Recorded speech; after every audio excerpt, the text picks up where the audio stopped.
Rahayu, rahayu, rahayu kadang kinasih di News TV. Ada kisah tentang kuda sakti dari Madura yang ikut andil dalam mengalahkan kerajaan Kediri. Cerita ini dimulai pada tahun 1293 ketika pasukan Mongol tiba di Jawa dengan tekad membalas penghinaan kepada Kubilai Khan. Namun mereka tidak mengetahui bahwa Kertanegara, sosok yang mereka cari, telah tiada. Di tengah kekacauan ini Rakyat Wijaya melihat peluang besar dan menyusun aliansi dengan Mongol untuk menggulingkan Jayakatwang. Bersama-sama mereka melancarkan serangan ke Kediri, membawa kehancuran bagi Jayakatwang. Ini adalah langkah cerdik yang mengantarkan Rakyat Wijaya selangkah lebih dekat menuju kejayaan Majapahit. Ada lagi cerita tentang kuda yang tergolong istimewa dalam perjalanan Rakyat Wijaya. Kuda khusus dari Madura telah disiapkan oleh Raden Wijaya dan Arya Wiraraja untuk menyerbu Daha Kediri. Langkah ini untuk membalas serangan Jayakatwang dari Kediri ke Singosari. Ketika Kartanegara mertua Rakyat Wijaya bertahta, kuda-kuda yang didatangkan oleh Arya Wiraraja dari Pulau Madura ini konon bukan kuda sembarangan. Kuda ini memiliki kekuatan dari sisi tenaga. Pemanfaatan kuda sebanyak 27 ekor ini merupakan hasil diskusi antara Rakyat Wijaya, Ronggolawe, Kensora, dan Porowerdo Menteri.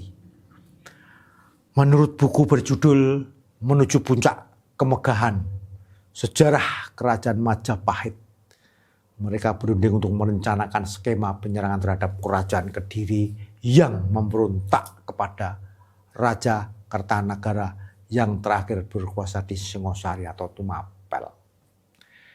Topik pembicaraan di antara mereka adalah segala persiapan perang mengenai senjata, kereta, tentara, dan mata-mata yang harus menyelidiki kekuatan musuh.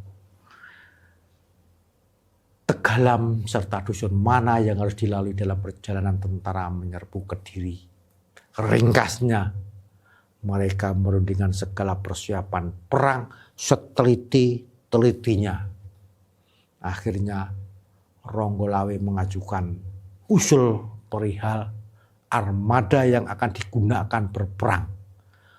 Ronggolawe meminta izin untuk segera pulang ke Madura, kemudian secepat mungkin kembali ke Majapahit dengan membawa kuda ayahnya berasal dari Bima untuk digunakan sebagai kendaraan para menteri.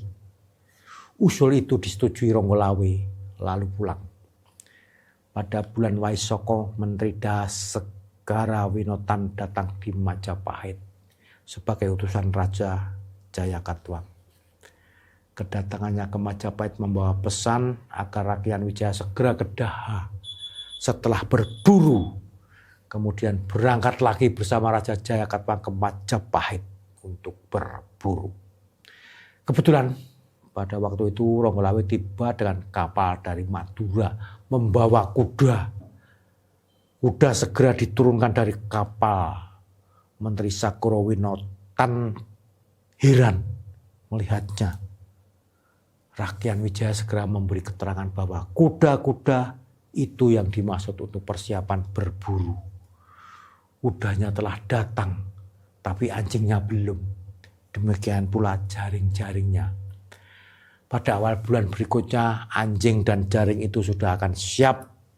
Jika segala persiapan telah lengkap dikerjakan, ia akan segera berangkat ke Daha. Pada hari yang telah ditentukan, kuda sebanyak 27 ekor telah siap. Kuda itu langsung dibawa Ronggolawe dari Madura ke Majapahit yang kala itu masih belum berdiri menjadi kerajaan berdikari. Kuda-kuda itu pun dibagikan ke para menteri dan ketua dusun yang akan turut menyerbu Daha yang dipimpin Jaya Katuang. Arya Wiraraja sudah bersiap-siap untuk berangkat ke Majapahit dari Sumenep lengkap bersama bala tentara dari Madura. Mereka datang dengan menggunakan perahu sampai Canggu. Kedatangannya pun langsung dijemput Rakyat Wijaya sendiri. Strategi pun disusun sebelum melancarkan serangan ke kerajaan Kediri. Dan berkat kuda-kuda yang kuat serta penunggang kuda yang lincah mengendalikan, mereka berhasil memporak-porandakan pasukan kerajaan Kediri dan akhirnya menyerah. Benar tidaknya kisah ini tentu masih ada celah para sejarawan untuk membuktikan kebenarannya. Sekian dan Rahayu Berkah Gusti.